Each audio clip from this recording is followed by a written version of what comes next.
En 2025, les choses ont bougé récemment, peut-être que vous en avez entendu parler. Il y a eu une première annonce de Stéphane Séjourné, qui est un vice-président exécutif à la prospérité et à la stratégie industrielle de la Commission européenne, qui a parlé de supprimer ou d'annuler la CSRD. Alors, qu'est-ce qui se passe en fait? Donc ça, c'est un peu un effet d'annonce. En gros, il y a une certaine pression du patronat pour simplifier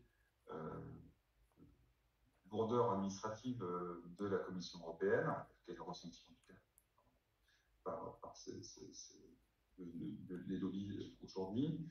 Et l'idée donc est de simplifier les normes européennes, notamment les normes environnementales. Et donc il y a une loi, qui s'appelle une loi Omnibus, qui sera dévoilée fin février, qui a pour objectif de réviser plusieurs textes du Green Deal, dont fait partie la CSRD, mais également aussi la CS3D, tout ce qui est devoir de vigilance, et d'autres thèmes qui tournent autour du Green Deal, qui est, je vous rappelle, un énorme objectif de l'Union européenne, de faire en sorte que l'Europe soit plus verte et respecte les accords de Paris.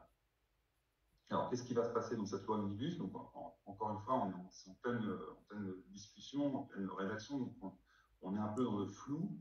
Ce qui se dessine, c'est qu'il y aurait une nouvelle catégorie d'entreprises qui existe aujourd'hui, à petite entreprise et grande entreprise.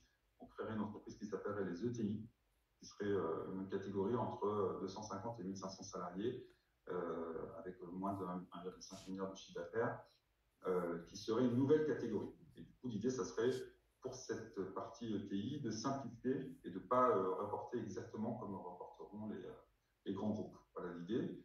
Et également de dire qu'au lieu de faire un reporting CSRD complet, c'est de se calquer sur un reporting CSRD qui existe déjà pour les PME cotées, qui est donc un reporting allégé, qui répond un peu au même principe de la CSRD. Ça peut penser la CSRD avec une notion de double matérialité, mais c'est juste que les indicateurs à fournir seront moins nombreux que ceux pour un grand groupe. Voilà. Donc en gros, on est clairement dans le flou.